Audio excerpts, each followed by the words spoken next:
What's going on, guys? I am What the Moose, and today we're breaking down the Carolina Panthers on my MUT 16 unofficial ratings. They are the reigning NFC South champions, so let's get right into it with the Carolina Panthers top 5 in MUT 16. Starting us off is the Carolina Panthers first round pick, and that would be Shaq Thompson. He was the 25th overall pick in the 2015 NFL draft. A lot of scouts projected him at rounds 2 or 3, so it's kind of surprising that he was drafted in the first 32 picks. So who knows exactly where Shaq Thompson will start in MUT 16. I'm going to say that the developers give him a little bit of the benefit of the doubt and give him a 65 overall to start off because, he was a first round pick, but overall he probably should be, pretty low, one of the lower overalls to start off for any rookie. Coming in at number 5 for the Carolina Panthers is their quarterback, and that would be Cam Newton. He had an okay year last year, not too bad, nothing amazing. 18 TDs, 12 picks. Would have liked to see, a little bit more TDs or a little bit less interceptions. Had a great year on the ground, 539 yards rushing with 5 touchdowns as well. And he did miss 2 games because of, various injuries throughout the season. So I'm going to say Cam Newton gets an 84 overall, the identical overall he had in MUT 15.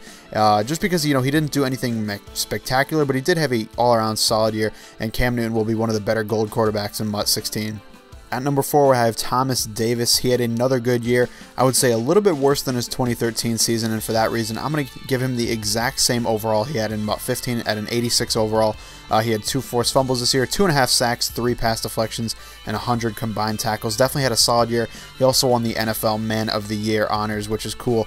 It doesn't have too much to do with your playing ability, more to do, with what you do off the field. But still, Thomas Davis, a great guy and a great player, and he's going to get an 86 overall in MUT 16.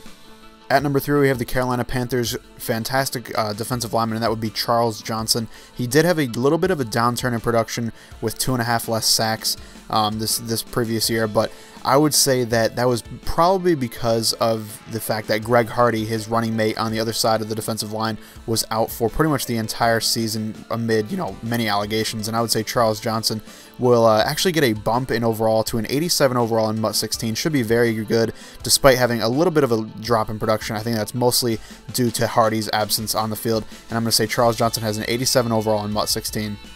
Greg Olsen fills the number 2 spot for the Carolina Panthers. He's their tight end, of course. His first season with over 1,000 yards receiving, and he also had 6 TDs, which is the second highest total of his career. So had a fantastic season. Got the team of the year for tight ends as well, as you guys probably know, in MUT 15. And I'm going to say that Greg Olsen gets an elite finally in MUT this year, and he gets a 87 overall to start off the game. I think he's going to be one of the better tight ends. Not, insanely good, but still very good to start off MUT 16. Should be one of the better tight ends. And finally, at number 1, we have none other than Luke Kuechly, one of the best middle linebackers in the entire NFL. Had another fantastic season with 153 combined tackles, and that was actually the lowest of his career, which is just crazy because that's still a ton of tackles. Had 3 sacks, which is a career high, 12 pass deflection, which is a career high as well. Also had a forced fumble and 1 interception. He is going to be a fantastic card to start off MUT 16.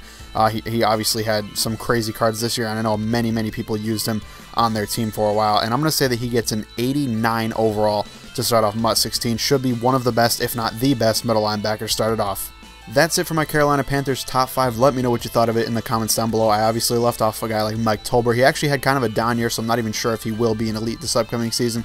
Who knows? Let me know what you guys thought. Also, we got the New England Patriots coming up next. Definitely let me know who you think should be in their top 5. Definitely gonna have Tom Brady, Rob Gronkowski, but who else should round out that top 5? Thank you guys for watching, and I'll see you later.